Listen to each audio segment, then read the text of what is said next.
Hello.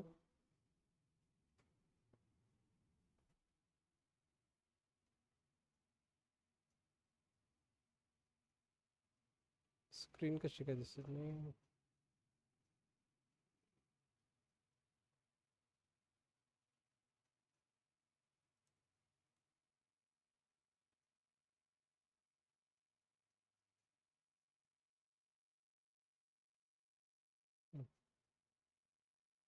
ठीक आहे.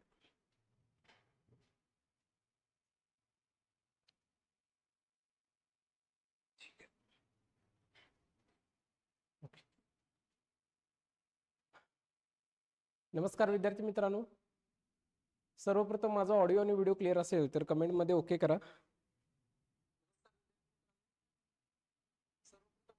Okay.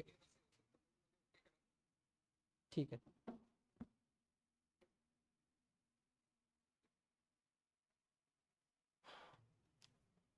नमस्कार मित्रांनो. ज्ञान संस्कार अकॅडमीमध्ये आपलं सहर्ष स्वागत. मागील वर्षी टीईटीच्या एक्झाममध्ये भरपूर विद्यार्थ्यांचा चांगला प्रतिसाद मिळाल्यानंतर यावर्षी आपण आता एक नवीन बॅच चालू केलेला आहे आणि आजपासून आपण एक महत्त्वाचा विषय जो टीईटीच्या याच्यामध्ये सामाजिक शास्त्र हा जो विषय आहे या विषयावरती आज पासून लेक्चर चालू करणार आहोत. नमस्कार, मी अभिषेक लाखे आणि स्क्रीनवर ज्याप्रमाणे तुम्हाला दिसते विषयाचं जो चॅप्टर आहे, जो धडा आहे, आता या सामाजिक शास्त्र या विषयामध्ये आपल्याला 2 टॉपिकवरती डिस्कस करायचा आहे. त्याच्यातील पहिला जो विषय महत्त्वाचा आहे तो विषय आज आपण बघणार आहोत.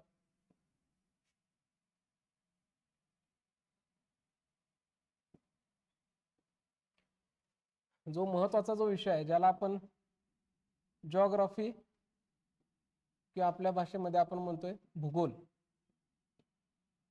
ठीक आहे. तर आजच्या सेशनमध्ये आपण भूगोल या विषयावरती डिस्कस करणार आहोत आणि भूगोल या विषयावरती चर्चा करत असताना जर आपण टीईटीचा जर पेपर बघितला तर टीईटीच्या पेपरमध्ये मॅक्झिमम जो आपला फोकस आहे तो आपला क्रमिक जे पुस्तक आहेत, क्रमिक पुस्तकांचा जर आपण व्यवस्थित अभ्यास केला तर टीईटीच्या पेपरमध्ये आपल्याला पेपर सोडवण्यासाठी जास्त कष्ट घेण्याची गरज लागणार नाही. आता याच्यामध्ये सगळ्यात महत्त्वाचं, जर आपण पाठ्यपुस्तकांचा अभ्यास केला तर याच्यामध्ये मॅक्झिमम जो पार्ट आहे, जो नवीन सिलेबसनुसार जर बघितला आपण तर नवीन सिलेबसनुसार मॅक्झिमम जो जगाचा भूगोल आहे,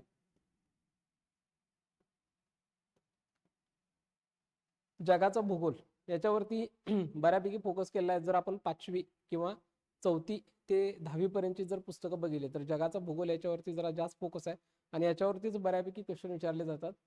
आजच्या सेशनमध्ये आपण टॉपिक वाईज पूर्ण पॉईंट डिस्कस करणार आहोत आणि टीईटीच्या एक्झामला जे प्रिव्हियस इयरला क्वेश्चन पडलेले आहेत ते आपण घेणार आहोत, जेणेकरून तुम्हाला पेपरला कसे क्वेश्चन विचारतात ते सुद्धा इथं कन्फर्म होईल. चला तर मग सुरू करूया. आजचा जो आपला टॉपिक आहे तो आहे सूर्यमाला, ज्याला आपण इंग्लिशमध्ये सोलर सिस्टीम असं म्हणतो. ठीक आहे. सूर्यमाला या टॉपिकमध्ये आपण सूर्याची उत्पत्ती, जी सोलर सिस्टीम आहे ती कशी बनली, त्याच्यामध्ये ग्रह कोणकोणते आहेत, त्या ग्रहांच्या बद्दल त्यांची वैशिष्ट्ये, ग्रहणे याच्याबद्दल डिस्कस करणार आहोत. चला तर मग सुरू करूया.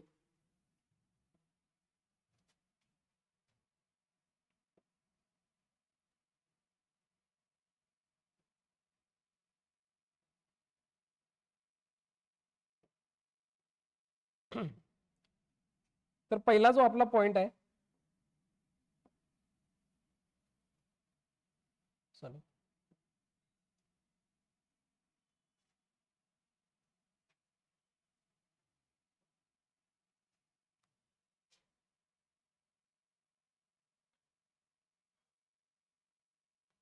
पहिली जी कन्सेप्ट आहे, आता सूर्यमालेचे विषय घेत असताना पहिल्यांदा आपल्याला कन्सेप्ट बघायला पाहिजेत. पहिली कन्सेप्ट जी आहे ती आहे गॅलेक्सी. आता याच्यामध्ये जसं सगळी गावं एकत्र येऊन एखादं शहर बनतं, शहर एकत्र येऊन एखादं तालुका बनतो, तालुका एकत्र येऊन जिल्हा बनतो, जिल्हा एकत्र येऊन राज्य, राज्य एकत्र येऊन देश बनतो. हे जसं स्ट्रक्चर आहे तसं आपल्या सोलर सिस्टीम मध्ये जर बघितलं तर पहिली सगळ्यात महत्वाचं जी कन्सेप्ट येते ती म्हणजे दीर्घिका. आता याला दीर्घिका म्हणतात मराठीमध्ये, इंग्लिशमध्ये याला गॅलेक्सी म्हणतात. दोन्ही शब्द लक्षात ठेवा जेणेकरून पेपरला तुम्हाला अडचण येणार नाही. आता गॅलेक्सी म्हणजे काय ही आपल्याला बघायचं आहे. असंख्य तारे आणि त्यांच्या ग्रहमाला यांच्या समूहाला दीर्घिका असं म्हणतात. बघा गॅलेक्सी म्हणजे काय, जे अवकाशामध्ये बरेचसे असे तारे आहेत, ठीक आहे, तारे जे स्वयंप्रकाशित घटक असतात, अवकाशामध्ये जे स्वयंप्रकाशित घटक असतात त्यांना आपण तारा म्हणतो. मग सूर्य हा एक प्रकारचा तारा आहे, ठीक आहे. असे तारे आणि यांच्या ग्रहमाला, आता ग्रहमाला म्हणजे काय, सोलर सिस्टीम जे आहे, ठीक आहे, सोलर सिस्टीम जे आहे आपली म्हणजे मध्ये सूर्य आहे आणि त्याच्या अवतीभोवती जे सगळे ग्रह आहेत याला आपण म्हणतो ग्रहमाला, ज्याला आपण सोलर सिस्टीम म्हणतोय. मग असे तारे आणि असे ग्रहमाला हे एकत्र येऊन जे स्ट्रक्चर, जी रचना तयार होते त्याला आपण काय म्हणतो बघा, गॅलेक्सी, किंवा त्याला म्हणतो आपण दीर्घिका, ठीक आहे. याच्यानंतरची कन्सेप्ट जी आकाशगंगा किंवा ज्याला आपण म्हणतोय मिल्की वे. आकाशगंगेला दुसरं नाव आहे मिल्की वे. आता ही आकाशगंगा नेमकी काय बघा, सूर्यमाला ज्या दीर्घिकेत आहे त्या दीर्घिकेला आकाशगंगा म्हणतात. म्हणजे आपल्याला जी गॅलेक्सी माहिती आहे आणि आपण ज्या गॅलेक्सी मध्ये राहतो, आपल्याला जी सोलर सिस्टीम माहिती आहे ती सोलर सिस्टीम ज्या दीर्घिकेत आहे किंवा ज्या गॅलेक्सी मध्ये आहे ती गॅलेक्सी म्हणजेच काय, आपण तिला म्हणतोय बघा आकाशगंगा, ठीक आहे. मग आकाशगंगा ही विविध तारे आणि जे ग्रहमाला आहेत हे एकत्र येऊन जी रचना तयार झालेली आहे त्याला आपण एक नाव ठेवलेलं आहे आणि ते नाव म्हणजे काय, आकाशगंगा, ज्याला आपण म्हणतोय मिल्की वे, ठीक आहे. नेक्स्ट, आता आकाशगंगेचा आकार कसा आहे बघा, मध्यभागी फुगीर असून बाजूला निमुळत आहे. म्हणजे फॉर एक्झाम्पल जर मी म्हटलं तर हे मध्यभागी फुगीर आणि बाहेर असं निमुळता, म्हणजे या टाईप, ठीक आहे. इथं आपली काय पूर्ण सगळी सोलर सिस्टीम आहे आणि आकार जो आहे तो असा आहे, मध्यभागी फुगीर आहे आणि बाहेरून निमुळत आहे, ठीक आहे. आकाशगंगा ही दीर्घिका आहे, गॅलेक्सी आहे, एवढं लक्षात ठेवा. त्यात असलेल्या अब्जावधी ताऱ्यापैकी सूर्य एक तारा आहे. आताच तुम्हाला सांगितलं, ही जी आकाशगंगा आहे याच्यामध्ये हजारो करोडो तारे आहेत, ग्रहमाला आहेत. त्याच्यापैकी एक तारा म्हणजे काय, जो आपल्याला माहित आहे सूर्य. सूर्य हा एक तारा आहे कारण तो स्वयंप्रकाशित आहे, सूर्याला स्वतःचा प्रकाश आहे. मग भूगोलमध्ये एक सगळ्यात महत्वाचा विषय म्हणजे काय, सूर्याचा मूळतः रंग कोणता आहे. उत्तर ज्यांना माहिती आहे त्यांनी उत्तर कमेंट करा. सूर्याचा रंग कोणत्या रंगाचा आहे सूर्य, ठीक आहे. याचं उत्तर ज्या विद्यार्थ्यांना माहित असेल त्याने उत्तर कमेंट करा. महत्वाचा पॉइंट आहे, सूर्याचा रंग कोणता आहे, उत्तर कमेंट करा, ठीक आहे. आता याच्यामध्ये एक कन्सेप्ट झाली आकाशगंगा. नंतरची आणखीन एक नाव आहे बघा इथं, अँड्रोमेडा. अँड्रोमेडा ही आकाशगंगेच्या सर्वात जवळची दीर्घिका आहे, ठीक आहे. अँड्रोमेडा ही आकाशगंगेच्या सर्वात जवळची दीर्घिका आहे. आता याचा अर्थ काय होते बघा, इथं दीर्घिका आहे, या दीर्घिकेचं नाव सांगितले आपण आकाशगंगा, ठीक आहे. अशीच स्पेस मध्ये म्हणजे वरती अवकाशात आणखीन एक दीर्घिका आहे, ठीक आहे. ती आणखीन एक दीर्घिका आहे आणि ही जी दीर्घिका आहे याचं नाव काय बघा, अँड्रोमेडा. लक्षात आलं काय बघा, अवकाशात अशा हजारो करोडो दीर्घिका आहेत. जी आपली आकाशगंगा जी दीर्घिका आहे त्याच्या जवळ एक दीर्घिका आहे, त्या दीर्घिकेचं नाव आहे अँड्रोमेडा, ठीक आहे. ही कन्सेप्ट लक्षात ठेवा. चला तर मग नेक्स्ट पॉइंट बघूया काय.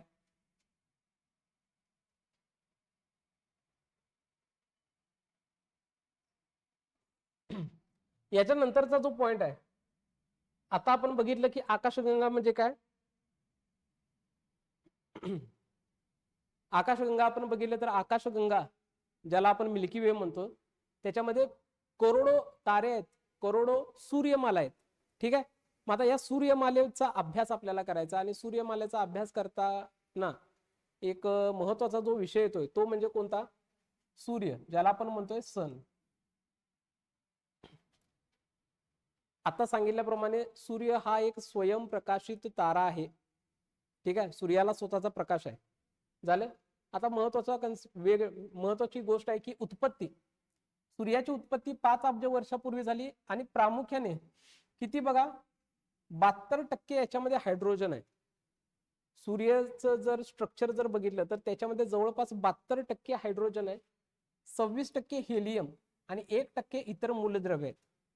म्हणजे टोटल जर 100% सूर्य जर बघितला तर त्याच्यामध्ये मॅक्झिमम जे प्रमाण आहे ते हेलियमचं आहे, सॉरी हायड्रोजनचं आहे, त्याच्यानंतर हेलियमचं आहे आणि त्याच्यानंतर इतर मूलद्रव्य आहेत. मग हायड्रोजनची जी संज्ञा आहे ती हायड्रोजनची संज्ञा आहे H, हेलियमची संज्ञा आहे ती आहे He. ठीक आहे, सायन्सच्या याच्यामध्ये तुम्हाला उपयोगी पडू शकते म्हणून लक्षात ठेवा. चला नेक्स्ट, सूर्याच्या पृष्ठभागावर न्यूक्लिअर फ्युजन, ज्याला आपण मराठीमध्ये अणुसंमिलन ही क्रिया म्हणतोय. सूर्याचा जो पृष्ठभाग आहे, आता आपण बघितलं की सूर्य स्वयंप्रकाशित आहे, स्वतःचा प्रकाश आहे, पण स्वतःचा प्रकाश म्हणजेच काय, त्याच्यामध्ये एक उष्णता आहे, एक एनर्जी आहे. आणि ही एनर्जी कशामुळे तयार होते, कोणत्या रिॲक्शनमुळे किंवा कोणत्या एक चेन रिॲक्शनमुळे तयार होते, तर ती रिॲक्शन आहे न्यूक्लिअर फ्युजन. फ्युजन म्हणजे एकत्र येणं. आता याच्यामध्ये हायड्रोजनचे बरेच असे घटक एकत्र येतात, हायड्रोजनचे मूलद्रव्य एकत्र येतात आणि त्याच्यापासून प्रचंड उष्णता तयार होते, ज्याला आपण म्हणतोय न्यूक्लिअर फ्युजन. मराठीमध्ये याला म्हणतोय अणुसंमिलन. आणि या न्यूक्लिअर फ्युजनमुळे सूर्यावरती प्रचंड उष्णता तयार होते आणि हीच उष्णता पृथ्वीवरती येते. ठीक आहे, आणि इथं तेच दिलेलं आहे, प्रचंड उष्णता आणि प्रकाश बाहेर पडतो. ठीक आहे, सूर्यावरती कोणती रिॲक्शन होते, तर न्यूक्लिअर फ्युजन. ठीक आहे, हे झालं एक. नेक्स्ट, ग्रह. आता ग्रहाच्या याच्यामध्ये बघितलं बघा, सूर्याभोवती फिरणाऱ्या खगोलांना ग्रह म्हणतात. ग्रहाची व्याख्या आता याच्यामध्ये जर बघितलं, हा सूर्य आपला आहे. ठीक आहे, इथं सूर्य आहे आणि याच्या भोवती बरेच असे काय खगोल. ख म्हणजे काय बघा, गोल. ख म्हणजे एखादा घटक आणि गोल असे काय खनिज किंवा गोल असे एक रूप, भूरूप. ठीक आहे, अशी काय पृथ्वीच्या सूर्याच्या भोवती फिरतात. हे फिरणारे जे खगोल आहेत, ठीक आहे, यांना आपण म्हणतोय ग्रह. आता सगळ्यात महत्वाचा, ग्रहांना काय स्वतःचा प्रकाश किंवा स्वतःचा काय तारा, हे स्वतःचा प्रकाश नसतो. आता याच्यामध्ये उदाहरण जर म्हटलं तर ग्रहाचे कुठले कुठले आहेत बघा, पृथ्वी आहे, शनी आहे, बुध आहे. ठीक आहे, हे झाले ग्रह. म्हणजे पृथ्वी हा सुद्धा एक ग्रह आहे जो सूर्याच्या अवतीभोवती काय फिरत असतो. ग्रहाच्या नंतर पुढचा आहे कन्सेप्ट उपग्रह. सूर्याभोवती फिरणारे जे असतात त्यांना आपण म्हणतोय ग्रह, आणि ग्रहाभोवती जे फिरत असतात त्यांना आपण म्हणतोय उपग्रह. तीच व्याख्या येते बघा, काही खगोल सूर्याभोवती स्वतंत्रपणे न फिरता विशिष्ट ग्रहाभोवती फिरतात, त्यांना उपग्रह म्हणतात. उदाहरणार्थ चंद्र हा पृथ्वीचा उपग्रह आहे. पृथ्वी सूर्याभोवती फिरते, मग पृथ्वी हा सूर्याचा ग्रह आहे आणि चंद्र हा पृथ्वीभोवती फिरतो, म्हणून चंद्र हा पृथ्वीचा उपग्रह आहे. ठीक आहे, सूर्याभोवती फिरणारे ग्रह आणि ग्रहाभोवती फिरणारे उपग्रह. उदाहरणार्थ काय बघा, चंद्र हा पृथ्वीचा उपग्रह आहे. ठीक आहे, नेक्स्ट कन्सेप्ट बघूया.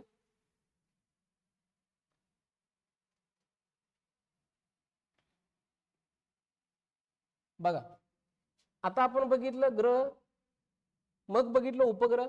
आता बघा कोणता आहे बघा, लघुग्रह. आता लघुग्रह म्हणजे काय बघा, सूर्यमालेमध्ये मंगळ व गुरु या ग्रहांच्या दरम्यान, मंगळ आणि गुरु या ग्रहांच्या दरम्यान असंख्य लहान खगोलांचा पट्टा निर्माण झाला आहे, त्यांना लघुग्रह म्हणतात. आता याच्यामध्ये आपल्याला डायग्राम बघायचा आहे. म्हणजे जर मला इथं डायग्राम जर काढायचे असेल तर बघा कशी काढू शकतो मी. इथं मध्ये तुमचा आपला असणार सूर्य. ठीक आहे, आणि इथं जर ग्रह घेतले तर पहिला आहे बुध, शुक्र, पृथ्वी, इथे आहे मंगळ.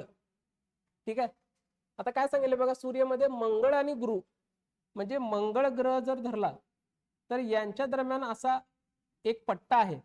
ठीक आहे, आणि याच्यानंतर तुमचं कोणकोणतं होतात, गुरु, शनी, युरेनस आणि इथं नेपच्यून. ठीक आहे, आता इथं जर बघितला तर सूर्याच्या जवळ बुध, शुक्र, पृथ्वी, मंगळ हे ग्रह आहेत आणि याच्यामध्ये एक लघु ग्रहांचा, एक ग्रहांचा पट्टा येतो. एक जे अवकाशामध्ये जे खडक आहेत त्या खडकांचा एक पट्टा येतो, त्यांना आपण काय म्हणतो बघा, लघुग्रह म्हणतो. याची डायग्राम आपण डिटेलमध्ये पुढच्या स्लाइडमध्ये बघूया.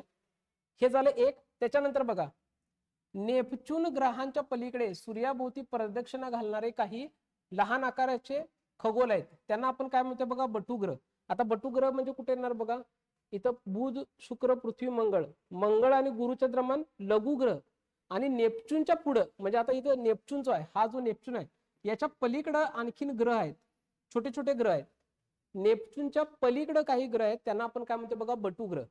ठीक आहे, नेक्स्ट कन्सेप्ट आहे बघा उल्का, ज्याला आपण म्हणतो मेटेओर.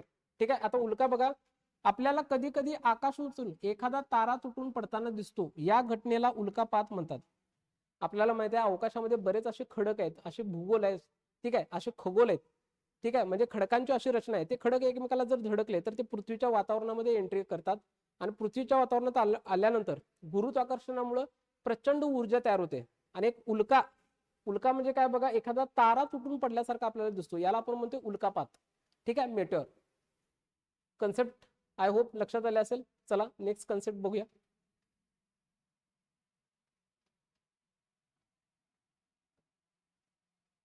बघा, अनेक वेळा उल्का म्हणजे लघुग्रहाच्या पट्ट्यातून येणारे शिलाखंड. आता शिलाखंड म्हणजे काय, ॲस्टेरॉइड, म्हणजे अवकाशात असणारे जे खडक आहेत ते एकमेकाला धडकून किंवा इतर रिॲक्शनमुळे पृथ्वीच्या वातावरणात एंटर करतात. आणि पृथ्वीच्या वातावरणात जर एंटर करत असतील तर असे जे खडक आहेत त्याला आपण म्हणतो ॲस्टेरॉइड, ज्याला आपण मराठीमध्ये म्हणतो शिलाखंड. आता ते पृथ्वीच्या वातावरणात आल्यावर त्यांच्याशी होणाऱ्या घर्षणाने ते जळतात. अवकाशातले जे खडक आहेत ते पृथ्वीच्या वातावरणात आले आणि ते जळाले तर त्याला आपण म्हणतो उल्का. ठीक आहे, पहिले ही कन्सेप्ट झाली. आणि काही वेळेस उल्का पूर्णतः न जळता पृथ्वीच्या पृष्ठभागावर पडतात, त्यांना काय म्हणतात बघा, मेटॉर.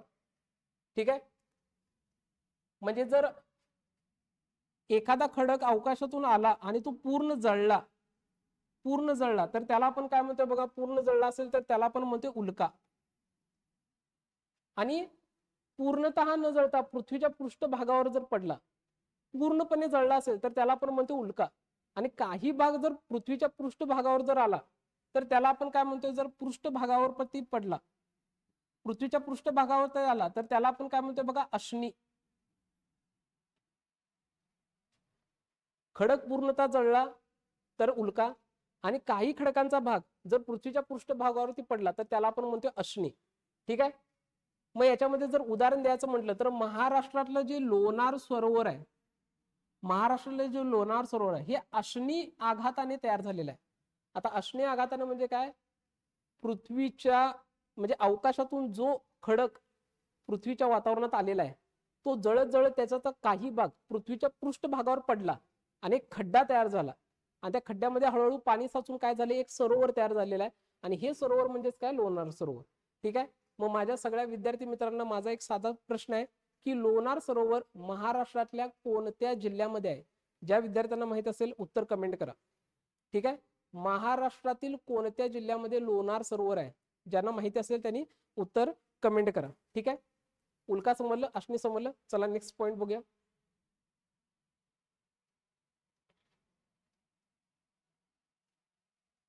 नेक्स्ट आहे बघा धूमकेतू. धूमकेतू बऱ्याच जणांनी आपण बघितलेला आहे. धूमकेतू अवकाशातील गोठलेल्या द्रव्यांनी व धुलीकणांनी बनलेला आहे. अवकाशामध्ये आपल्याला माहित आहे बऱ्याच धुळीचे कण असतात आणि गोठलेलं द्रव्य असतं, कारण की फ्रीज पूर्ण झालेलं असतं. ठीक आहे, तिथं तापमान खूप कमी असतं, म्हणजे पूर्ण काही भाग गोठलेला असतो, काही धूळ असते. असं जर एकत्र आलं तर याच्यापासून काय होतं, आपला धूमकेतू तयार होतो. सूर्याच्या उष्णतेमुळे धूमकेतू मधील जे द्रव्य आहे ते सूर्याच्या उष्णतेमुळे त्याची काय होते, वाफ होते, आणि हा वायू सूर्याच्या विरुद्ध दिशेने जातात. त्यामुळे काही धूमकेतू लांबट पिसाऱ्यासारखे दिसतात. म्हणजे जो पिसारा आहे, म्हणजे फॉर एक्झाम्पल या टाइप मध्ये जर म्हटलं मी, ठीक आहे, हा पिसारा जसा मोराचा पिसारा असतो, ठीक आहे, या पिसारा टाइप काय असतो, हा धूमकेतू तुम्हाला दिसतो. ठीक आहे, धूमकेतू सूर्याभोवती दीर्घ लंब वर्तुळाकार कक्षेत प्रदक्षिणा घालत असतो. म्हणजे कन्सेप्ट लक्षात ठेवण्याजोगी आहे, जो धूमकेतू आहे तो सूर्याच्या भोवती प्रदक्षिणा घालत असतो. ठीक आहे, आणि प्रदक्षिणा घालत असताना सूर्याच्या उष्णतेमुळे धूमकेतूवरती जी वाफ आहे, जे पाणी आहे त्या पाण्याची वाफ होते. ठीक आहे, आता याच्यामध्ये धूमकेतूच्या मध्ये एक नाव जे फिक्स येतं ते काय बघा, जेव्हा सूर्याच्या जवळ हे धूमकेतू येतात तेव्हा ते पृथ्वीवरून दिसतात. सूर्याच्या जवळ हे असे जर धूमकेतू आले तर ते पृथ्वीवरून दिसतात. आणि या धूमकेतूमध्ये एक महत्वाचा धूमकेतू जे नाव म्हटले जाते तो कोणता बघा, हॅलेचा धूमकेतू, जो दर 76 वर्षानंतर दिसतो. ठीक आहे, हॅलेचा धूमकेतू आहे, म्हणजे हॅले हा शास्त्रज्ञ आहे आणि त्यानं हा धूमकेतू पहिल्यांदा त्याला काय आढळलं, ठीक आहे, त्याला हे दिसलं की असं धूमकेतू काहीतरी दर 76 वर्षांनी येतात. याच्यावरून त्याने एक निष्कर्ष काढला की पृथ्वीच्या जवळून दर 76 वर्षांनी काय तो धूमकेतू आपल्याला दिसतो. मग शेवटचा जो धूमकेतू आहे तो कधी दिसलेला बघा, 1986. शेवटचा धूमकेतू आपल्याला दिसलेला 1986. मग आता याच्यामध्ये तो 1986 ला जर दिसला असेल तर पुढचा जो धूमकेतू आहे तो कधी दिसेल? ज्या विद्यार्थ्यांना माहिती आहे त्यांनी उत्तर काय करा, कमेंट करा. पुढचा जो धूमकेतू आहे तो 76 वर्षांनी दिसणार आहे. एक पहिला दिसला होता 1986 ला. ठीक आहे, याच्या अगोदरचा जो दिसलाय तो 1986. त्याच्यानंतरचा दिसणार आहे तो कधी दिसणार आहे बघा, 76 वर्षानंतर. नेक्स्ट पॉइंट बघूया.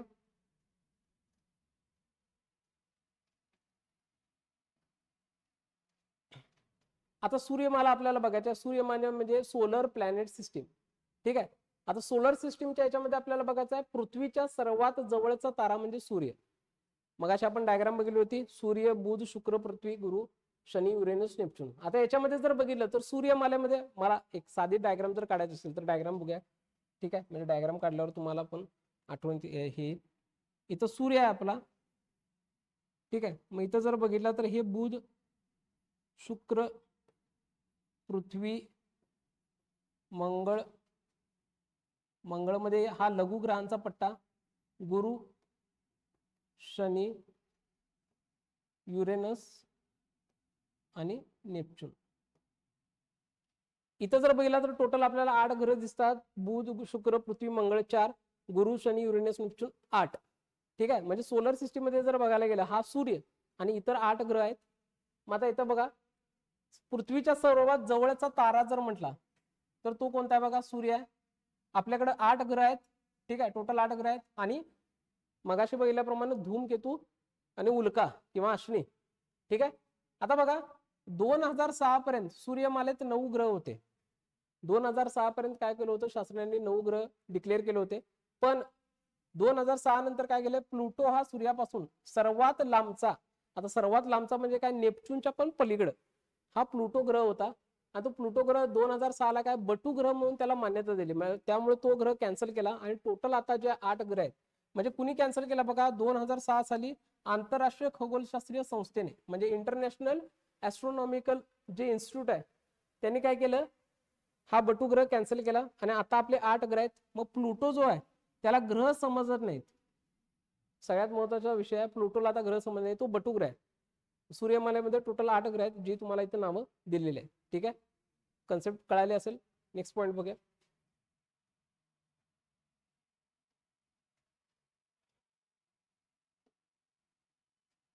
बघा, तुम्हाला इथं जर डायग्राम दिसत असेल तर इथं सूर्य आहे, बुध, शुक्र, पृथ्वी, मंगळ. आता याच्यामध्ये जर आपण बघितलं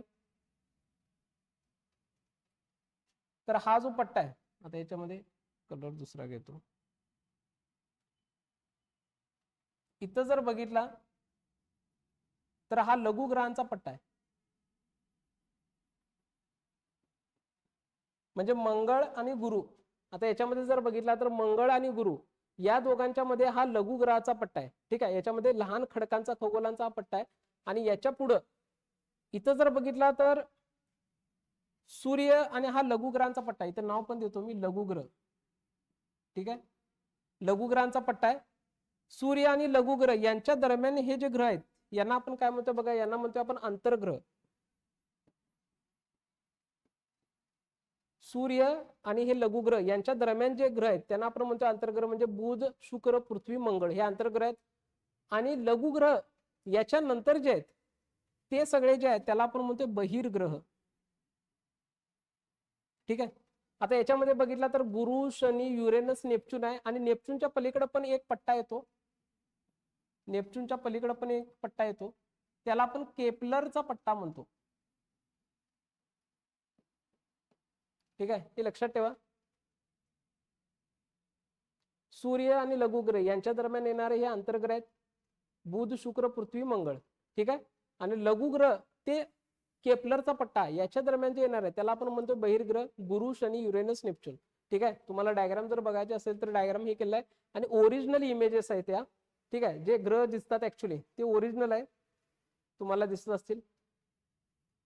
चला, तुमच्या माहितीसाठी फक्त हे इमेज घेतलेलं आहे. नेक्स्ट कन्सेप्ट बघूया.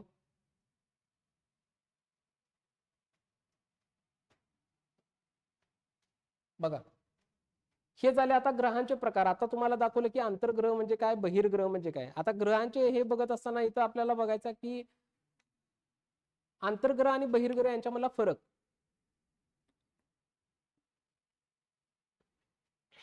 ठीक आहे, आंतरग्रह आणि बहिर्ग्रह यांच्यामधला फरक बघूया आपण. आंतरग्रह, ठीक आहे. आंतरग्रहाच्या याच्यामध्ये जर बघितलं आणि बाह्य ग्रहाच्या याच्यामध्ये बघितलं, इथं थोडस हे आहे उपग्रह. आपण नेक्स्ट कन्सेप्ट बघूया. ग्रहाच्या याच्यामध्ये बघितलं तर आता मी तुम्हाला डायग्राम जी दाखवली होती तीच डायग्राम थोडीशी आपण एक्सप्लेन करणार आहे. ग्रह म्हणजे काय बघा, सूर्याभोवती जे फिरत असतात, सूर्याभोवती जे फिरत असतात त्यांना आपण ग्रह म्हणतोय, ठीक आहे. आणि एका विशिष्ट लंब वर्तुळाकार मार्गाने ते सूर्याभोवती फिरत असतात, त्यास आपण कक्षा म्हणतो. ग्रह हे सूर्याभोवती फिरत असतात आणि एक लंब वर्तुळाकार मार्गाने फिरत असतात. मग आता इथं दाखवायचं जर म्हटलं, फॉर एक्झाम्पल इथं जर मी सूर्य घेतला, ठीक आहे, तर ग्रह जे आहेत ते लंब वर्तुळाकार मार्गाने फिरतात, म्हणजे याप्रमाणे. आणि इथं तुमची काय येऊ शकते, ही पृथ्वी लंब वर्तुळाकार प्रमाणे, पूर्ण गोल नाही, लंब वर्तुळाकार प्रमाणे फिरत असतात.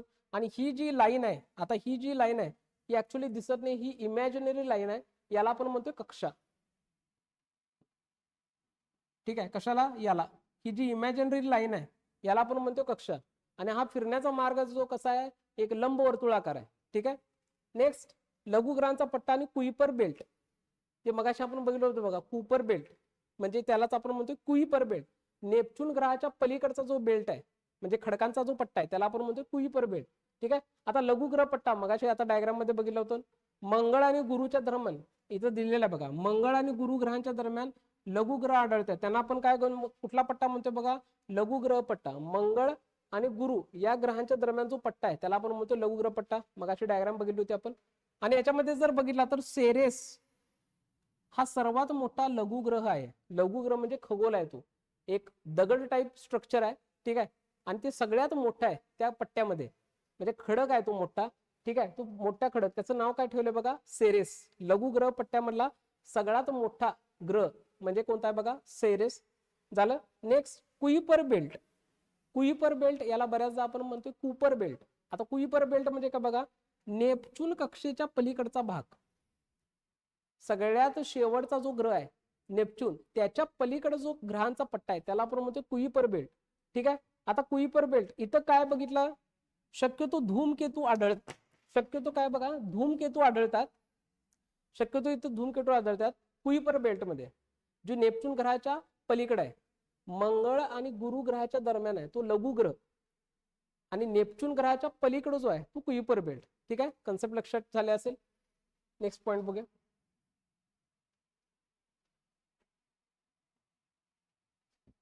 आता इथं डायग्राम मध्ये बघितलं बघा, तेच तुम्हाला इथं दाखवायचं म्हटलं तर, हा जो आहे तो आंतरग्रह आहे, हा लघुग्रहांचा जो पट्टा आहे, हा लघुग्रहांचा पट्टा, हा आंतरग्रह. आणि इकडून जो पुढं हे आहे नेपच्यून ग्रहाच्या पलीकडं, हा नेपच्यून ग्रहाच्या पलीकडे आहे, त्याला आपण म्हणतोय कुईपर बेल्ट.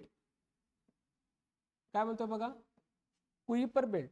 आणि या कुईपर बेल्ट म्हणजे हा जो दगडांचा किंवा हा लघुग्रहांचा जो पट्टा आहे, ठीक आहे, खडकांचा जो पट्टा आहे, याच्यामध्ये काय आपल्याला आढळतात, बऱ्याचदा धूमकेतू आढळतात, ठीक आहे. आय होप कन्सेप्ट लक्षात आले असेल. नेक्स्ट पॉइंट बघूया.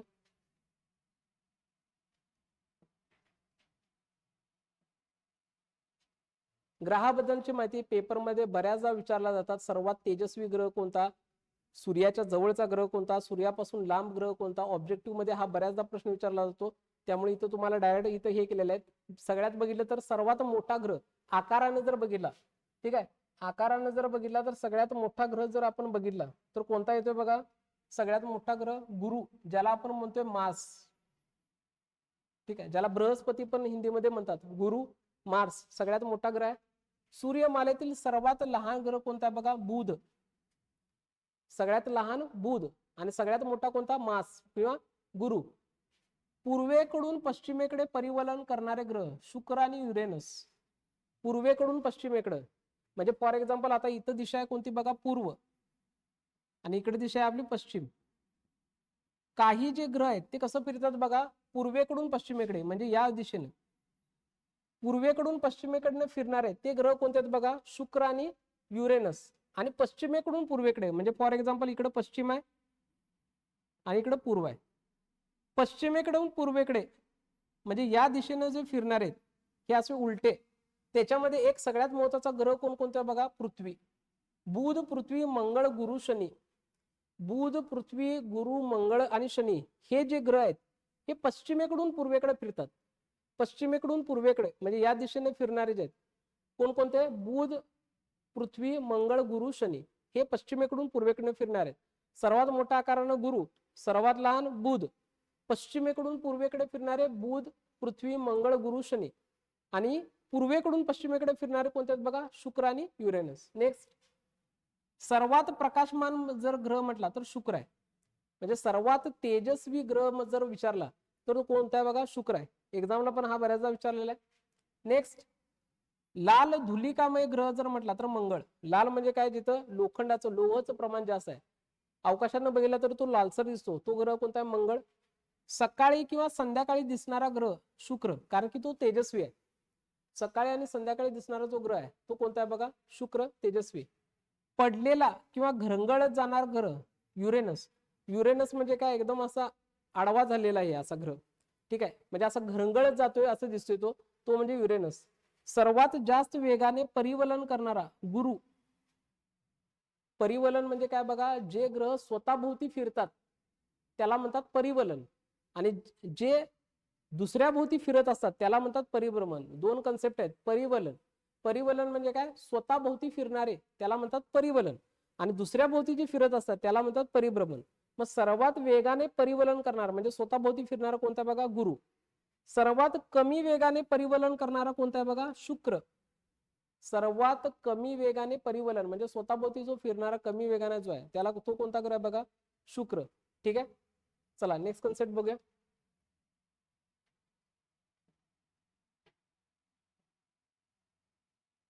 ग्रहांचा आकार बऱ्याचदा एक्झामला तुम्हाला विचारला जातो, ग्रहांचा आकार. आता आकारमानानुसार जर बघितला तर कोणकोणते ग्रह आहेत बघा इथं. आकारमानानुसार जर बघितला तर पहिला आहे इथं, पहिला जी कन्सेप्ट आहे अंतर, म्हणजे सूर्य जर घेतला तर सूर्यापासून जवळ कोणता आहे ते हळूहळू वाढत जाणार. आता जवळ जर म्हटला तर पहिला जवळ सूर्यापासून जर म्हटलं म्हणजे फॉर एक्झाम्पल इथं सूर्य आहे, सूर्याच्या जवळ बुध आहे, शुक्र, पृथ्वी, मंगळ, गुरु, शनी, युरेनस आणि लास्ट आहे तो नेपच्यून. म्हणजे सगळ्यात सूर्याच्या जवळ आहे बुध आणि सगळ्यात लास्ट जर म्हटला तर कोणता आहे, नेपच्यून. हा असाच सिक्वेन्स लक्षात ठेवा, एक्झामला उपयोगी पडेल. नेक्स्ट बघा, आकारमानानुसार म्हणजे सगळ्यात मोठा, आणि आकारमानानुसार म्हणजे कसा बघा, उतरता. मग आताच आपण बघितलं सगळ्यात आकारानं मोठा कोणता आहे, गुरु, आणि सगळ्यात लहान कोणता आहे, बुध आहे. मग इथं जर बघितला तर सगळ्यात मोठा गुरु आहे आणि इथं सगळ्यात लहान आहे बुध. पण हा पण तुम्ही सिक्वेन्स लक्षात ठेवा, गुरु, शनी, युरेनस, नेपच्यून, पृथ्वी, शुक्र, मंगळ, बुध. ठीक आहे, आकारमानानुसार उतरता. नेक्स्ट, पृथ्वीपासून अंतर. पृथ्वीपासून अंतर म्हणजे काय, जर पृथ्वी जर घेतली तर पृथ्वीच्या जवळ कोण आहे आणि पृथ्वीच्या लांब कोण आहे असं जर बघितलं तर इथं सिक्वेन्स कोणता आहे बघा, पृथ्वीच्या सर्वात जवळ कोणता आहे, शुक्र, आणि सगळ्यात लांब कोणता आहे, नेपच्यून. पृथ्वीच्या सर्वात जवळचा ग्रह कोणता आहे, शुक्र, आणि पृथ्वीच्या सगळ्यात लांब जो ग्रह आहे तो कोणता बघा, नेपच्यून. ठीक आहे, आय होप कन्सेप्ट कळायला असेल. नेक्स्ट पॉइंट बघूया.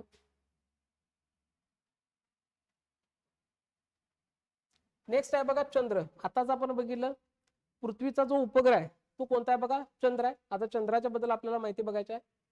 चंद्र, पहिली गोष्ट,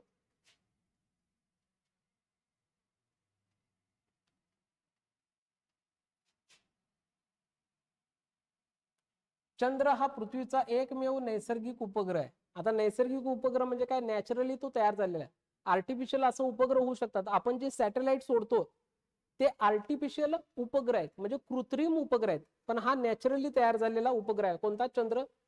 पृथ्वी ते सूर्य, सॉरी, पृथ्वी ते चंद्र अंतर किती आहे बघा, 3,84,000 किलोमीटर. म्हणजे इथं पृथ्वी आहे आणि इथं चंद्र आहे, या दोघांच्या दरम्यानचं जर अंतर बघितलं तर 3,84,000 किलोमीटर आहे. चंद्रावर वातावरण नाही. चंद्रावर वातावरण नाही म्हणजे तिथं ऑक्सिजन वगैरे तुम्हाला काही मिळणार नाही, श्वास घ्यायला त्रास होणार, त्यामुळे आपण स्पेस सूट घालत असतो. चंद्रावर वातावरण नाही. गुरुत्वाकर्षण चंद्रावर पृथ्वीच्या 1/6 आहे. ठीक आहे. चंद्र सूर्याच्या एकूण प्रकाशापैकी 7% प्रकाश परावर्तित करतो. बघा, चंद्र सूर्याच्या एकूण प्रकाशापैकी 7% प्रकाश परावर्तित करतो. म्हणजे सूर्यापासून जो चंद्रावरती प्रकाश पडतो तो 7% काय करतो, तो परावर्तित करतो. ठीक आहे, रिफ्लेक्ट करतो पृथ्वीकडे. चंद्राच्या सूर्याकडील बाजूचे तापमान 121 डिग्री सेल्सिअस आणि विरुद्ध -158. याचा अर्थ काय बघा, आता फॉर एक्झाम्पल इथं जर सूर्य आहे, ठीक आहे, इथं सूर्य आहे आणि इथं आपला चंद्र आहे, ठीक आहे. मग ही सूर्याकडची जी बाजू आहे, इकडचं चंद्राचं जे तापमान आहे, इकडचं चंद्राकडचं तापमान आहे, हे बाजूचं म्हणजे या बाजूचं तापमान किती आहे बघा, 121 डिग्री सेल्सिअस. चंद्राच्या इकडचं म्हणजे सूर्याच्या बाजूचं. आणि इकडची जी विरुद्ध बाजू आहे तिथं तापमान किती आहे बघा, -158 डिग्री सेल्सिअस. म्हणजे चंद्राची जी बाजू सूर्याच्या जवळ आहे किंवा सूर्याच्या बाजूला आहे तिथं तापमान आहे 121, आणि सूर्याच्या विरुद्ध जी बाजू आहे तिथं तापमान आहे -158. म्हणजे एकीकडे प्रचंड गरम आणि एकीकडे प्रचंड थंड असं चंद्रावरती काय आहे बघा, तापमान आहे. चंद्रावरील सर्वात उंच ठिकाण माउंट लेबनिड्स आहे. जसं पृथ्वीवरचा सर्वात उंच ठिकाण जे आहे, जे आपण माउंट एव्हरेस्ट म्हणतोय, 8,800 मीटर समथिंग काय असेल ते, तर चंद्रावरचं असं सगळ्यात उंच जे ठिकाण आहे त्याचं नाव काय बघा, माउंट लेबनिज. हे चंद्रावरचं सगळ्यात उंच ठिकाण आहे, म्हणजे एक प्रकारचा पर्वत सारखं स्ट्रक्चर इथं आहे, माउंट लेबनिज. ठीक आहे, नेक्स्ट कन्सेप्ट बघूया.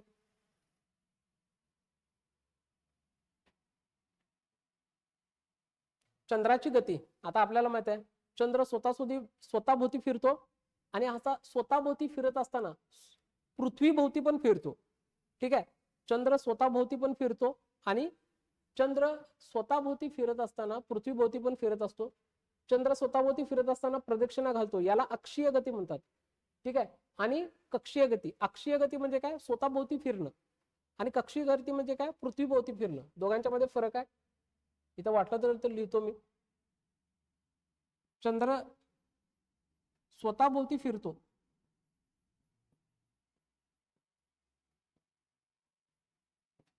चंद्र स्वतःभोवती फिरतो याला म्हणतात अक्षीय गती.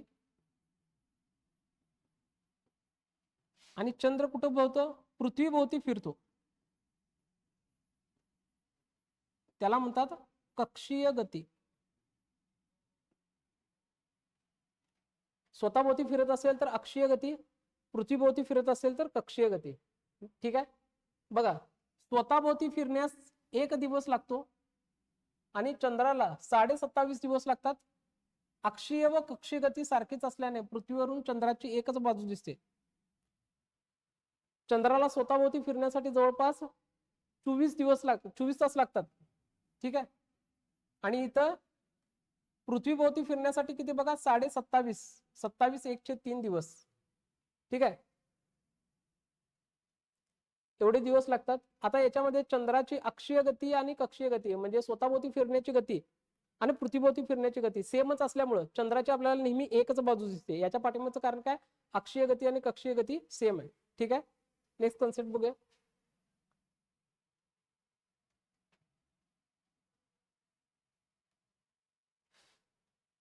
आता याच्यामध्ये आपण बघितलं होतं बघा, पृथ्वीचा सर्वात जो नैसर्गिक उपग्रह आहे तो कोणता आहे, चंद्र आहे. पण पृथ्वीच्या बरोबर सूर्यमालेमध्ये बरेचसे असे ग्रह आहेत आणि त्या ग्रहांना उपग्रह आहेत. मग इथं एक्झामच्या दृष्टीनं तुम्हाला काय केलेलं आहे, तिथं लिस्ट दिलेलं आहे, तर एक एक आपण बघूया. इथं जर बघितला तर बुध जो आहे त्याला उपग्रह नाही, म्हणजे बुधच्या आजूबाजूला कुठलाही खगोलीय असा घटक फिरत नाही, म्हणजे उपग्रह नाही. शुक्रला पण उपग्रह नाही आहे, म्हणजे बुधला उपग्रह नाही, शुक्रला उपग्रह नाही. पृथ्वीला जो आहे तो कोणता बघा, चंद्र आहे. मंगळ जो आहे त्याला कोणता बघा, फोबोस डेमोस. आता याच्यामध्ये बरेच असे उपग्रह आहेत, पण महत्वाची नावं आपण इथे घेतलेली आहेत. जर मंगळचं घेतला तर फोबोस आणि डेमोस आहे. गुरु जर घेतला तर बघा, गॅनिमेड, हिमालया, कॅलिस्टो. गॅनिमेड, हिमालया, कॅलिस्टो. आता हे इंटरनॅशनल लोकांनी वैज्ञानिकांनी नावं ठेवलेली आहेत, त्यामुळे ती नावं तशी आहेत.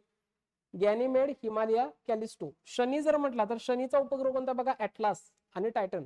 हा पेपरला प्रश्न आला होता, टायटन हा उपग्रह कोणत्या ग्रहाचा आहे. टायटन कोणता बघा, शनी. ऍटलास, टायटन आणि रिया कुठला, शनी. हा इम्पॉर्टंट आहे, लक्षात ठेवा, पेपरला पण आला होता. टायटनचा उपग्रह कोणत्या ग्रहाचा आहे. युरेनस जर म्हटला तर मिरांडा, बेलिंडा आणि एरियम. मिरांडा, बेरिंडा आणि एरियल कोणता, युरेनस. आणि लास्ट नेपच्यून कोणता, ट्रायटन आणि नेरिड. हे उपग्रह आहेत. म्हणजे युरेनसचा जो उपग्रह आहे तो कोणता बघा, ट्रायटन किंवा नेरिड. ठीक आहे, एक्झामच्या दृष्टीनं हा चार्ट जो आहे तो लक्षात ठेवा. नेक्स्ट कन्सेप्ट बघूया.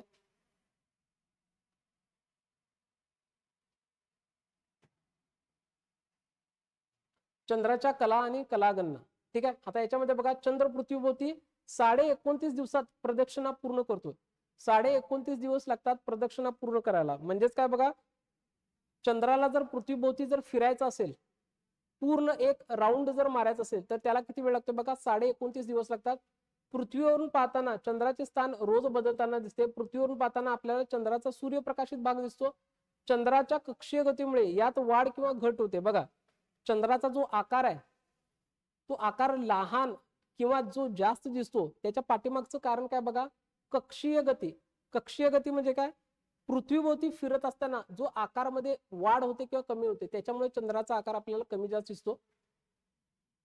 ठीक आहे, ज्या रात्री पृथ्वीच्या समोर असलेल्या चंद्राचा संपूर्ण भाग प्रकाशित दिसतो, आपल्याला माहिती आहे पौर्णिमा म्हणजे पूर्ण चंद्र दिसतो, म्हणजेच काय, सूर्याचा प्रकाशित भाग.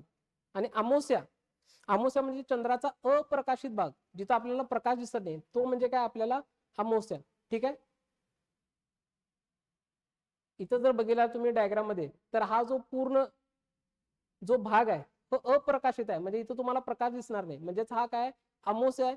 आणि इकडे जर बघितला तर हळूहळू कक्षीय गती इथं वाढत गेली, तर इथं चंद्राचा प्रकाशित भाग दिसतो. आणि हा प्रकाशित भाग म्हणजे तिथं आपण काय म्हणतो, आपण पौर्णिमा म्हणतोय. शक्यतो जो इथं अमावस्येचा भाग असेल, त्या अमावस्येच्या याच्यामध्ये आपण म्हणतो कृष्ण पक्ष. ठीक आहे, आणि इथं पौर्णिमेचा जर भाग असेल तर त्याला आपण म्हणतो शुक्ल पक्ष. ठीक आहे, दोन्ही कन्सेप्ट लक्षात ठेवा. नेक्स्ट बघूया. आता इथं कन्सेप्ट बघताना एक आणखी महत्वाची गोष्ट, चंद्राचा रोज बदलत जाणारा जो प्रकाशित भाग आहे, त्याला आपण काय म्हणतो बघा, चंद्रकला. म्हणजे आताच आपण बघितलं, चंद्राचा काही भाग अप्रकाशित आहे, पूर्ण अप्रकाशित आहे, प्रकाश दिसत नाही. आणि परत काय दिसतो, प्रकाश दिसतो. हे असं जे प्रकाश अप्रकाशित भाग दिसतात, त्याला आपण काय म्हणतो, चंद्राच्या कला.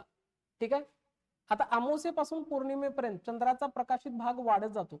आपल्याला माहिती आहे पौर्णिमा म्हणजे प्रकाश वाढत जातो. मग अमावस्येपासून पौर्णिमेपर्यंत असा प्रकाशाचा जर भाग वाढत असेल, तर त्या कालावधीला काय म्हणतो बघा आपण, शुक्ल पक्ष. म्हणजे अमावस्या टू पौर्णिमा शुक्ल पक्ष, आणि पौर्णिमा टू अमावस्या याच्या विरुद्ध कोणतं, कृष्ण पक्ष. बघा, अमावस्या टू पौर्णिमा शुक्ल पक्ष, आणि पौर्णिमा टू अमावस्या कोणता, कृष्ण पक्ष. हे दोन्ही पक्ष प्रत्येकी किती दिवसांनी येतात बघा, 15 दिवसाचे असतात. या 15 प्रत्येक दिवसाला तिथी म्हणतात. हे शुक्ल पक्ष कृष्ण पक्ष दर 15 दिवसांनी येतात. आणि या 15 दिवसातील प्रत्येक एक दिवस म्हणजे काय बघा, तिथी. आता याच्यामध्ये प्रतिपदा, द्वितीया, तृतीया अशा तिथी बऱ्याच असतात. हे दोन्ही 15 मिळून काय तयार होते, आपला एक महिना. यालाच आपण काय म्हणतो बघा, चंद्रमास. दोन्ही 15 म्हणजे 15 दिवस मिळून एकत्र म्हणजे 30 दिवसांचा काय होतो, एक महिना तयार होतो, त्याला आपण म्हणतो चंद्रमास. अशा प्रकारे चंद्राच्या फिरण्यामुळे महिना मोजला जातो. म्हणजे मुस्लिम धर्माचं जे कॅलेंडर आहे ते मॅक्झिमम चंद्राच्या गतीवरती अवलंबून आहे, हे सगळ्यात महत्वाचं आहे. आणि हिंदू धर्मीय लोकांचं जे कॅलेंडर आहे ते सूर्याच्या गतीवरती अवलंबून आहे. ठीक आहे, मग हे चंद्राच्या फिरण्यामुळे असा आपण काय करतो, महिना मोजत असतो. नेक्स्ट, सगळ्यात महत्वाचा कन्सेप्ट ग्रहणे. बऱ्याचदा ग्रहणे हा पॉइंट बऱ्याचदा विचारला जातो. आता ग्रहणे म्हणजे काय बघा, चंद्र, पृथ्वी, सूर्य यांची एक सापेक्ष स्थिती येते. म्हणजे बऱ्याचदा पृथ्वी आणि सूर्य यांच्यामध्ये चंद्र येतो, बऱ्याचदा चंद्र आणि सूर्य यांच्यामध्ये पृथ्वी येते. अशी जर स्थिती येत असेल तर बऱ्याचदा ग्रहणे तयार होतात. मग ग्रहणे तयार होण्यासाठी कंडिशन काय, अट काय, ते आपल्याला आता इथं बघायचे आहे. बघा आकृतीमध्ये, आता याच्यामध्ये पृथ्वी सूर्य यांचे अष्टमी, अमावस्या, पौर्णिमा दिवशी सापेक्ष स्थान दाखवलेलं आहे. अष्टमीच्या दिवशी पृथ्वी आणि चंद्र आणि पृथ्वी आणि सूर्य यांना जोडणाऱ्या रेषा एकमेकाशी काटकोन करतात. अमावस्याला चंद्र, पृथ्वी, सूर्य यांचा अमावस्येचा कोन आहे 0 डिग्रीचा. चंद्र, पृथ्वी, सूर्य यांचा पौर्णिमेचा जो कोन आहे तो किती आहे बघा, 180 डिग्रीचा. पृथ्वीचा सूर्याभोवतीचा प्रदक्षिणा मार्ग व चंद्राचा पृथ्वीभोवतीचा प्रदक्षिणा मार्ग एकाच पातळीत नाही, त्यांच्या सुमारे किती अंशाचा कोन आहे, 5 अंशाचा कोन आहे, हे लक्षात ठेवा. चंद्र, पृथ्वी, सूर्य यांच्यामध्ये किती, 5 अंशाचा कोन आहे.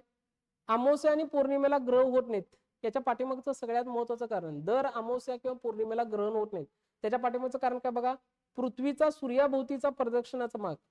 म्हणजे पृथ्वी जी सूर्याभोवती फिरते आणि चंद्र पृथ्वीभोवती फिरतो यांच्यामध्ये किती अँगलचा फरक आहे? 5 अंशाचा फरक आहे. म्हणून काय होते, दर अमावस्या किंवा पौर्णिमेला ग्रहणे होत नाहीत. जेव्हा सूर्य पृथ्वी चंद्र एका सरळ रेषेत येतात त्या स्थितीला काय म्हणतात बघा, सीजीजी. चंद्र पृथ्वी सूर्य एका सरळ रेषेमध्ये येतात त्याला म्हणतात सीजीजी. या स्थितीमध्ये काय होतात बघा, ग्रहणे होतात. चंद्र पृथ्वी सूर्य एका सरळ रेषेमध्ये ज्यावेळी येतात त्यावेळी काय होतात, ज्या पोझिशनला म्हणतात सीजीजी, त्यावेळेस वेळी काय होतात, ग्रहण होतात. आता आपण डायग्राम मध्ये बघूया नेमकी ग्रहणे कशी होतात.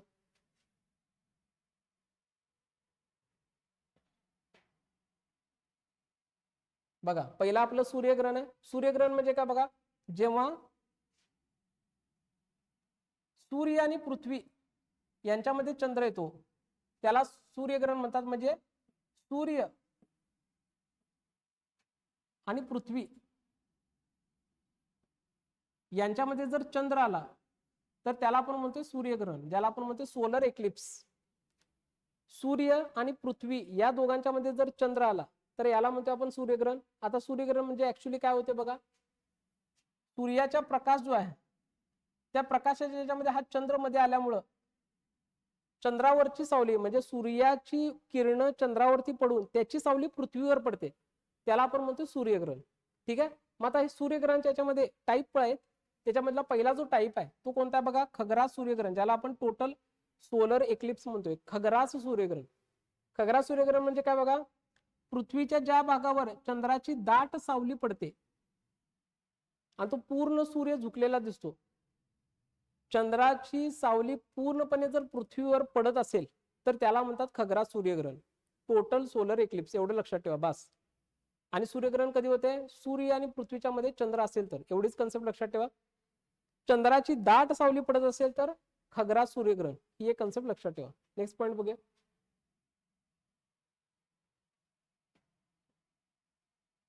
बघा, इथं जर तुम्ही डायग्राम मध्ये बघत असाल, इथं सूर्य आहे आणि सूर्याचं इथं आपला चंद्र आहे. ठीक आहे. इथं सूर्य आहे,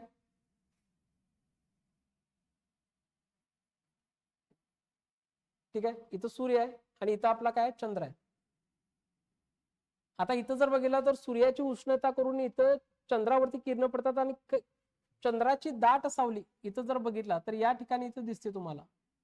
ठीक आहे. म्हणजेच या भागामध्ये काय पडलेलं आहे बघा, सूर्यग्रहण पडलेलं आहे असं आपण म्हणतोय. सूर्य आणि पृथ्वी यांच्यामध्ये जर चंद्र असेल आणि सूर्याची किरण पृथ्वी चंद्रावरती पडून त्याची दाट सावली जर पृथ्वीवर पडत असेल तर त्या ठिकाणी काय होते बघा, सूर्यग्रहण तयार होते. अशी दाट सावली पडली तर त्याला आपण म्हणतोय खग्रास सूर्यग्रहण. ठीक आहे. दाट सावली जर पडली, दाट सावली जर पडली तर खग्रास सूर्यग्रहण. आणि जर कमी सावली पडली तर त्याला आपण म्हणतोय खंडग्रास सूर्यग्रहण. ठीक आहे. कमी सावली पडली तर त्याला आपण म्हणतोय खंडग्रास. आणि एकदम निमुळची सावली पडली म्हणजे कंकण, जे काकण असते बघा, म्हणजे काकणचं स्ट्रक्चर कसं असते या प्रकारे, अशी जर सावली पडत असेल तर त्याला आपण म्हणतो कंकणाकृती सूर्यग्रहण. एकदम दाट सावली पडली तर खग्रास, कमी सावली पडली तर खंडग्रास, आणि अशी कंकण टाईप थोडी थोडी अशी सावली पडली तर त्याला आपण म्हणतो कंकणाकृती सूर्यग्रहण. ठीक आहे. आय होप तुम्हाला कन्सेप्ट लक्षात आला असेल. तोच पॉईंट आपल्याला आता पुढच्या स्लाइड मध्ये बघायचा. बघूया मग.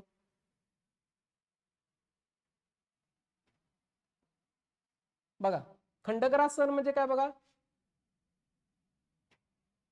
चंद्राची विरळ सावली. विरळ सावली म्हणजे एकदम कमी सावली पडत असेल तर त्याला आपण म्हणतोय खंडग्रास सूर्यग्रहण. आणि कंकणाकृती म्हणजे काय बघा, अपभू स्थिती. चंद्र हा पृथ्वीपासून लांब लांब गेला असेल, ठीक आहे, चंद्र आणि पृथ्वी यांच्यामध्ये अंतर जास्त असेल तर त्याला म्हणतोय अपभू. आणि चंद्र आणि पृथ्वी यांच्यामध्ये अंतर जर कमी असेल तर त्याला म्हणतोय उपभू. दोन्ही कन्सेप्ट लक्षात ठेवा. उपभू म्हणजे अंतर कमी, अपभू म्हणजे अंतर जास्त. इथं वाटलं तर लिहितो अपभू. अपभू म्हणजे अंतर जास्त आणि उपभू, उपभू म्हणजे अंतर कमी. मग असं चंद्र आणि पृथ्वीपासून जर लांब गेला म्हणजे अपभू स्थिती, तर दाट सावली पडत नाही, एक छोटी छोटी सावली पडते पृथ्वीच्या पृष्ठभागावरती, म्हणजे अशी कंकण टाईप. कंकण म्हणजे काय, काकण टाईप अशी छोटीशी सावली पडते, त्याला म्हणतो आपण कंकणाकृती सूर्यग्रहण. ठीक आहे.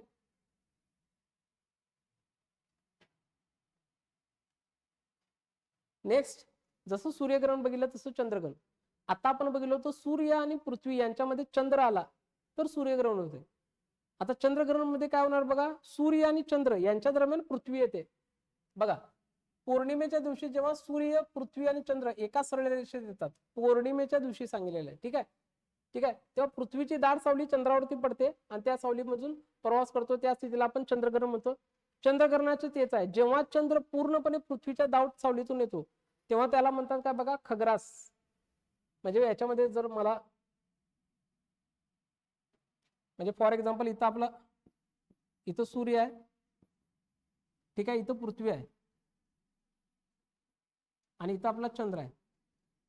आता सूर्याची किरण इथं पडणार आणि याच्यातून चंद्र जाणार आपला.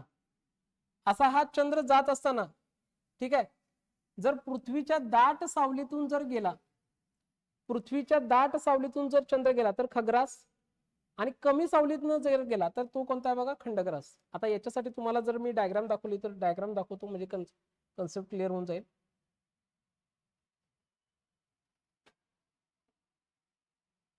हे बघा इथं जर डायग्राम बघितला तर इथं सूर्य आहे आपला, ठीक आहे, इथं सूर्य आहे,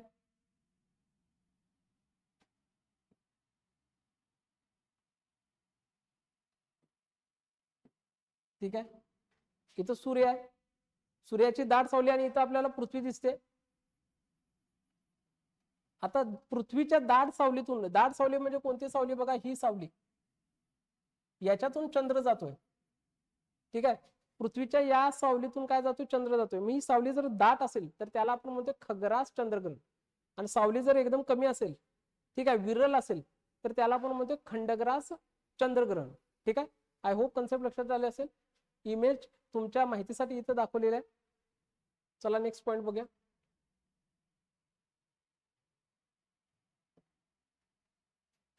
सूर्यग्रहण आणि चंद्रग्रहण यांचं कंपॅरिझन दिलेलं आहे, एक्झामच्या दृष्टीने फार महत्वाचं आहे. बघा सूर्यग्रहण अमावस्येला होतं, पण प्रत्येक अमावस्येला नाही. का तुम्हाला सांगितलेलं आहे, चंद्र पृथ्वी सूर्य यांच्यामध्ये 5 डिग्रीचा काय होतोय, फरक होतोय. त्यामुळे दर अमावस्येला दर पौर्णिमेला ग्रहण होत नाही. पण सूर्यग्रहण कधी होते, अमावस्येला, आणि चंद्रग्रहण कधी होते बघा, पौर्णिमेला. सूर्यग्रहण अमावस्येला, चंद्रग्रहण पौर्णिमेला. सूर्यग्रहणाच्या मध्ये स्थिती काय असते बघा, सूर्य आणि पृथ्वी यांच्यामध्ये कोण असतो, चंद्र. सूर्य आणि पृथ्वी यांच्यामध्ये चंद्र असेल, मध्ये चंद्र असेल सूर्यग्रहण, मध्ये पृथ्वी असेल तर चंद्रग्रहण. बघा लक्षात ठेवा, मध्ये चंद्र असेल सूर्यग्रहण, मध्ये पृथ्वी असेल तर चंद्रग्रहण. खग्रास सूर्यग्रहणाचा जास्तीत जास्त कालावधी 7 मिनिटे 20 सेकंद. खग्रास, खग्रास म्हणजे पूर्ण सावलीतनं पडले असेल, आणि खग्रास चंद्रग्रहण 107 मिनिट. बघा दोघांच्या मध्ये किती फरक आहे. खग्रास सूर्यग्रहण फक्त 7 मिनिट आणि खग्रास चंद्रग्रहण 107 मिनिट. ठीक आहे,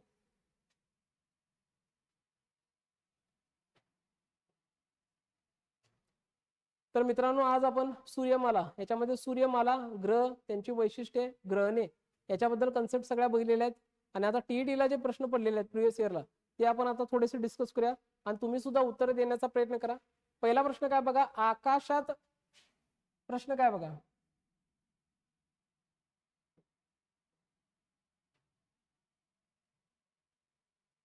आकाशात सर्वात तेजस्वी दिसणारा ग्रह, मगाशी बघितलं आपण, ज्याला भरपूर प्रकाश आहे, आकाशात सर्वात तेजस्वी दिसणारा ग्रह, पर्याय दिलेत बुध, मंगळ, गुरु, शुक्र.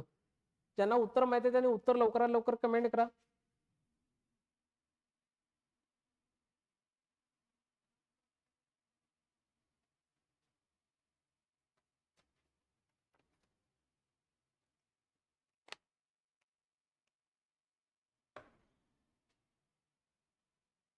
आकाशात सर्वात तेजस्वी दिसणारा ग्रह, मगाशी कन्सेप्ट बघितली होती, तोच प्रश्न आलेला आहे. आन्सर काय येणार बघायचं, आकाशात सर्वात तेजस्वी दिसणारा ग्रह, इथं आन्सर येणार आहे आपलं शुक्र. ठीक आहे, शुक्र जो ग्रह आहे तो आकाशात सर्वात तेजस्वी दिसणारा ग्रह आहे. याच्यानंतर बघा पृथ्वी सूर्याभोवती प्रदक्षिणा घालते, याला काय म्हणतात, सॉरी, पृथ्वी सूर्याभोवती प्रदक्षिणा घालते याला काय म्हणतात, पृथ्वी जी सूर्याभोवती फिरते त्याला काय म्हणतात? दोन कन्सेप्ट बघितले होते आपण. स्वतःभोवती फिरत असेल तर त्याला आपण म्हणतो परिवलन, आणि दुसऱ्या भोवती जर फिरत असेल तर त्याला आपण काय म्हणतो बघा? परिभ्रमण. स्वतःभोवती फिरत असेल तर त्याला म्हणतो परिवलन, दुसऱ्या भोवती जर फिरत असेल तर त्याला म्हणतो आपण परिभ्रमण. आन्सर येणार बघा पर्याय क्रमांक 2.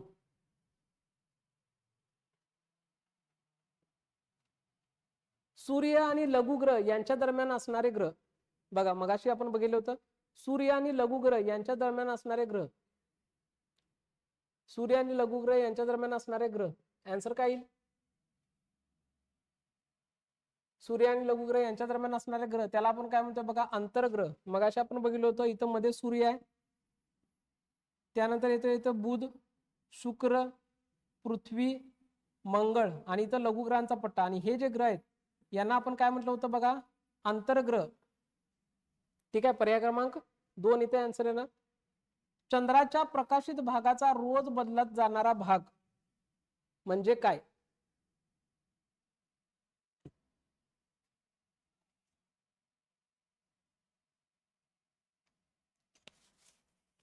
आता याच्यामध्ये सगळ्यात महत्वाचं प्रकाशित भागाचा म्हटलंय.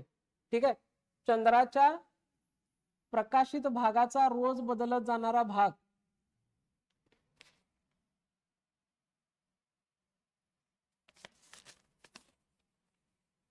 आता इथं प्रकाशित दिसणारा जो भाग आहे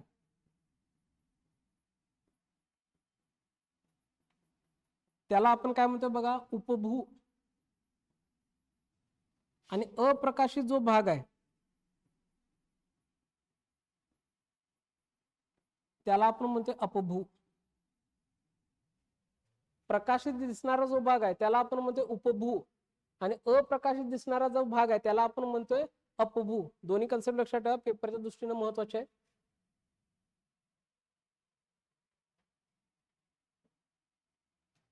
ठीक आहे, चला तर मित्रांनो आजच्या सेशन मध्ये आपण सूर्यमाला त्याच्या कन्सेप्ट आणि प्रिव्हियस इयरचे क्वेश्चन बघितलेले आहेत.